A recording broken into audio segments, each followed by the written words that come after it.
ये अध्यक्ष महोदय बहुत सोची समझी राजनीति के तहत हो रहा है। अध्यक्ष महोदय, जब लोकतांत्रिक तरीके से चुने जाने की पहले से प्रक्रिया है तो उसको नॉमिनेट क्यों किया जा रहा है? वहीं जहां अन्य धार्मिक जो मसले हैं, बॉडीज़ हैं, उनमें कोई गैर बरादरी का नहीं आता है। मान लीजिए वक्फ बोर्ड में गैर मुस्लिम को शामिल करने का औचित्य क्या बनता है? और अध्यक्ष महोदय, इतिहास के पन्नों को अगर हम पलटें, अगर आप जिला अधिकारी को सब ताकत दे देंगे, उन इतिहास के पन्नों को मैं नहीं पलटना चाहता हूं कि एक जगह पर एक जिलाधिकारी महोदय ने क्या किया था, उसकी वजह से आज और आने वाली पीढ़ी तक को भी सामना करना पड़ा। अध्यक्ष महोदय, मैं नाम नहीं लेना चाहता हूं।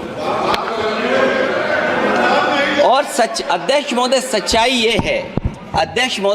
ये है कि भाजपा अपने हताश, निराश, आप तो उस कानून चंद कट्टर समर्थकों के तुष्टीकरण के लिए ये बिल लाने का काम कर रही है।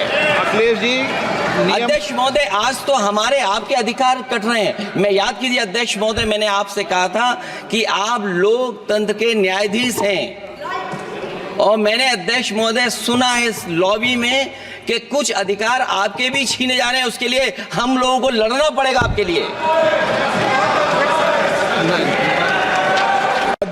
अध्यक्ष महोदय, मैं इस बिल का विरोध करता हूं। कोई अध्यक्ष के अधिकार अखिलेश जी सिर्फ विपक्ष के नहीं है, पूरे सदन के हैं। इस तरह की गोलमोल बात आप नहीं कर सकते हो। आप नहीं हो अध्यक्ष के अधिकार के संरक्षक।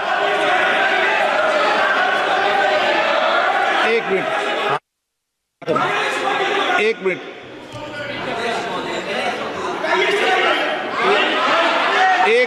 प्लीज। ये इसलिए लाया जा रहा अध्यक्ष महोदय,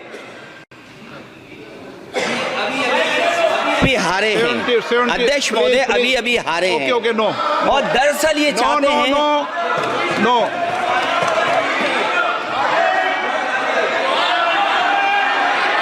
रिकॉर्ड में नहीं जा रहा आपका कुछ भी, रिकॉर्ड में नहीं जा रहा। नाम बुलाई सर।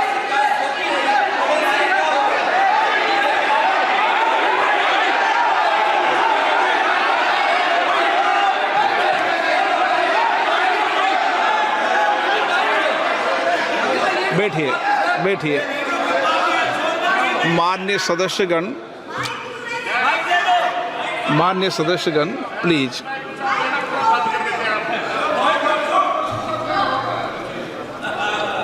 मैं आपसे आग्रह करता हूं, आप वरिष्ठ हैं और कोई नए भी सदस्य होंगे, कृपया हमेशा इस बात का ध्यान रखें, आसन पर, संसद की आंतरिक व्यवस्था पर कोई टिप्पणी नहीं करना चाहिए।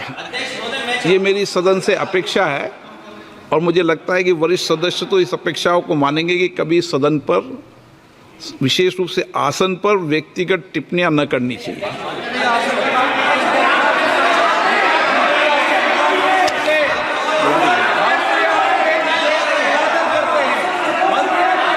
Okay. Kalyan Banerjee,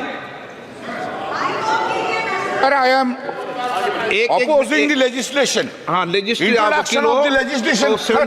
Just first of all, this is beyond the legislative competency of the central government to make this amendment which touches in respect of the land coming within the 7th schedule.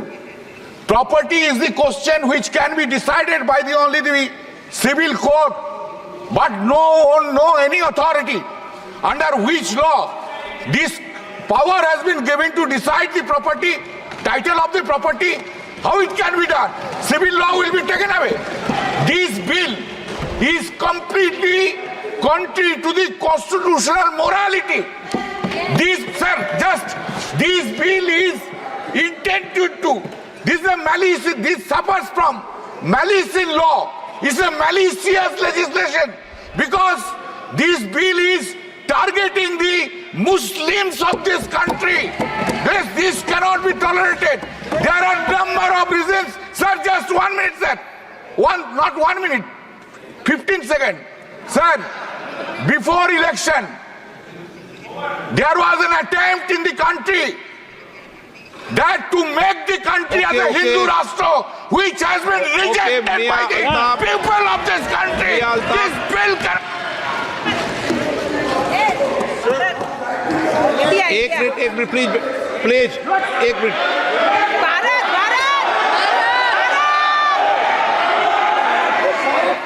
माननीय सदस्यगण, sir माननीय सदस्यगण, एक minute please बैठिए, एक minute बैठे, सब बैठिए। माननीय सदस्यगण, मैं आपसे आग्रह कर रहा हूं कि पुरस्तावित किए जाने वाले विधेयक के विषय में रूल 72,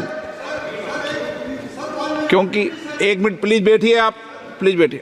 रूल 72 के अंदर, एक मिनट प्लीज बैठिए, प्लीज बैठिए, नो प्लीज बैठिए, अभी बात सुनिए, पूरी बात सुनिए, अभी प्लीज बैठिए, देंगे 1 मिनट, बैठिए, आपका नाम होगा तो देंगे लिस्ट में। धन्यवाद अध्यक्ष जी।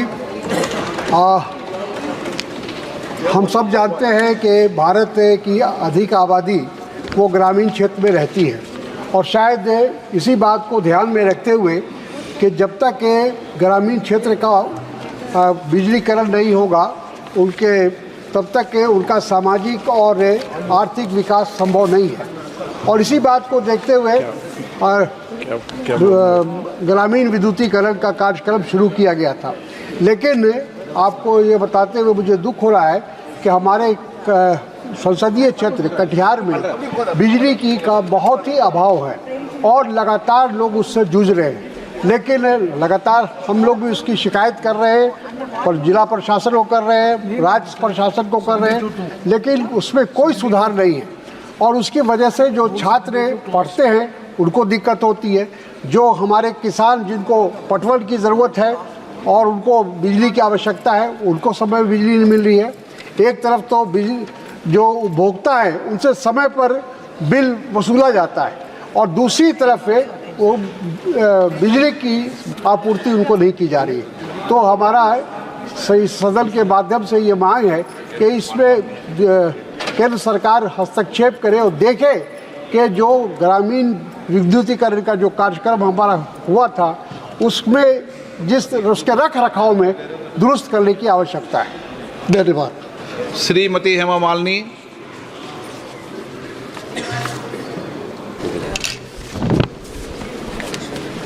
प्रधानमंत्री किसान ऊर्जा सुरक्षा एवं उत्थान महाअभियान तथा पीएम कुसुम योजना के तहत किसानों की निजी भूमि पर सोलर एनर्जी उत्पादन के लिए प्लांट लगाने का प्रावधान किया गया है। उद्देश्य अभी देखा गया है कि बुंदेलखंड के किसानों द्वारा इस दिशा में तेज़ी से कदम बढ़ाया गया, लेकिन उसका अनुभव इतना उत्साहवर्धक नहीं है। सोलर प्लांट के लिए लीज पर ज़मीन देने वाले किसानों को आकर्षक लाभ नहीं मिल पा रहा है, न फसल का अधिक उत्पादन हो रहा है और ना ही सोलर एनर्जी का उत्पादन हो रहा है। मूल समस्या सोलर प्लेट की है। सरकार को सोलर प्लेट की इस प्रकार की प्रणाली खेतों में लगाने की आवश्यकता है, जिससे फसल का भी भरपूर उत्पादन हो, पर्याप्त ऊर्जा का भी उत्पादन हो। किसानों के हित में मेरा सरकार से सुझाव है